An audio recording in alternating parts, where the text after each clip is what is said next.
Welcome to this video lecture. My name is Mark Scythian, FAA licensed aerospace technician, airframe power plant, and avionics certified. The date today is July 3rd, 2016. In this video lecture, we are going to discuss how to mathematically calculate centrifugal force the easy way. First off, we must define what centrifugal force is.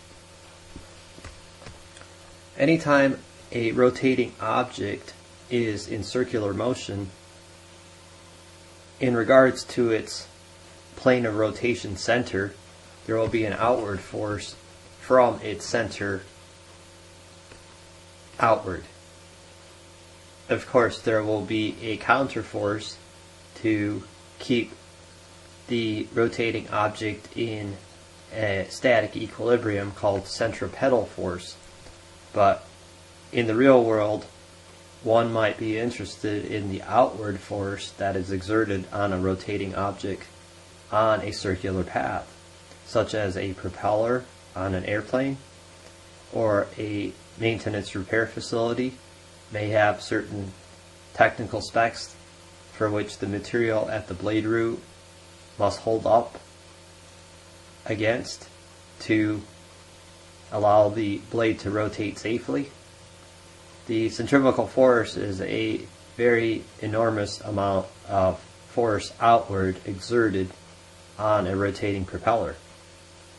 So, assuming this is your propeller arm and this is the center hub, it is rotating on a circular orbit.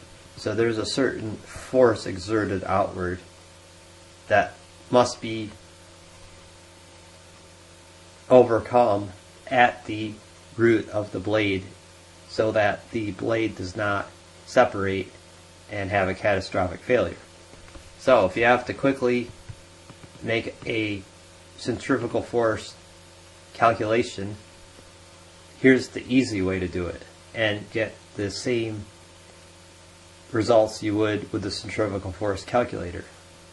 You would first have to take your RPM of the rotating propeller, divide it by 60, and multiply it times 2 pi radians, or 6.28. Just simply put 2 pi. The revolutions per second times 2 pi radians in one quantity squared, multiplied times the length of the rotating arm. In this case, it's a propeller blade. It must be taken from the center of the plane of rotation. So that would be the radius, 1/2 the diameter. That length of the arm must be computed in meters, L, times the mass of the rotating arm. In this case, it's a propeller blade, so we would have to compute that mass in kilograms. Once these quantities are computed, that will calculate the centrifugal force in newtons. There is 4.45 newtons per 1 pound of force. That's a conversion from the metric to the US units of measure. So after doing this computation, you simply divide it into 4.45. If you need it in newtons, you do not divide this computation into 4.45. You can keep it as newtons. So it's best explained using a real-world example. Let's say you have a two-blade propeller which is rotating at 3,000 RPM and has a propeller blade diameter of 5 feet. Assume that each blade weighs 11.5 pounds, which includes the propeller hub plane of rotation half section to its center. Calculate the centrifugal force in pounds exerted outward on the blades in relationship to the propeller's plane of rotation center. So we implement this formula here as above, but first we must make some conversions. You must take the length of the arm and compute it in meters. So since radius of the propeller diameter is acceptable, we take the 5-foot propeller diameter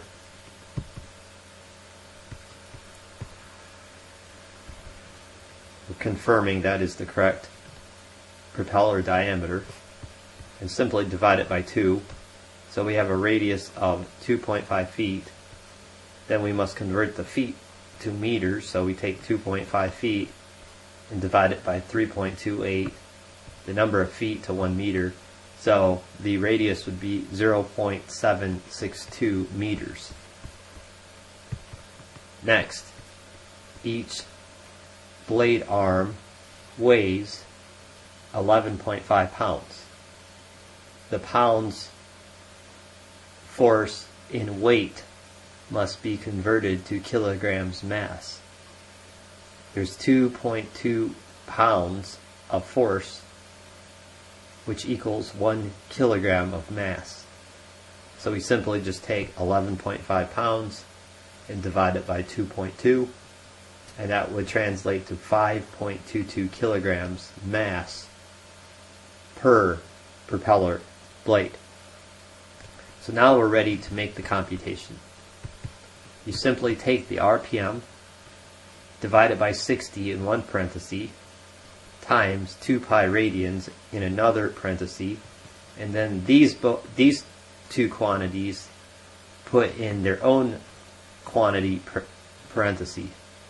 So you basically take the revolutions per second times 2 pi radians, which is 6.28. Then you take that whole computation quantity and square it. Set that aside.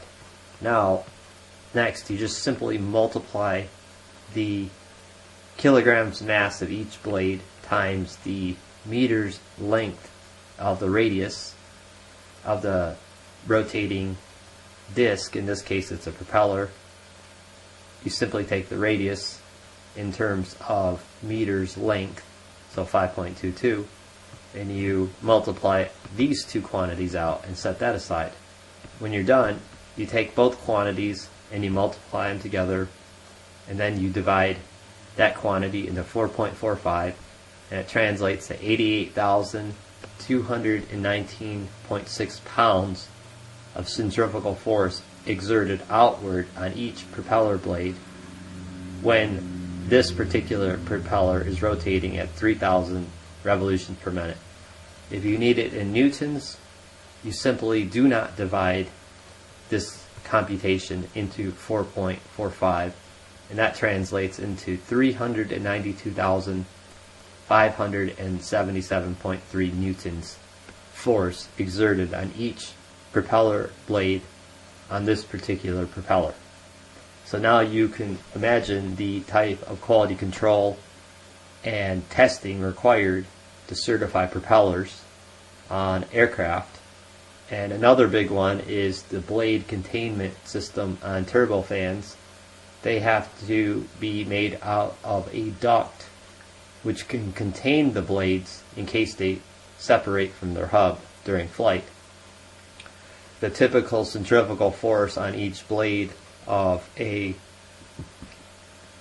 typical turbofan jet engine can exceed 800,000 pounds of centrifugal force. Typically 1/2 to 800,000 pounds is the typical centrifugal force exerted on each turbofan fan blade during flight.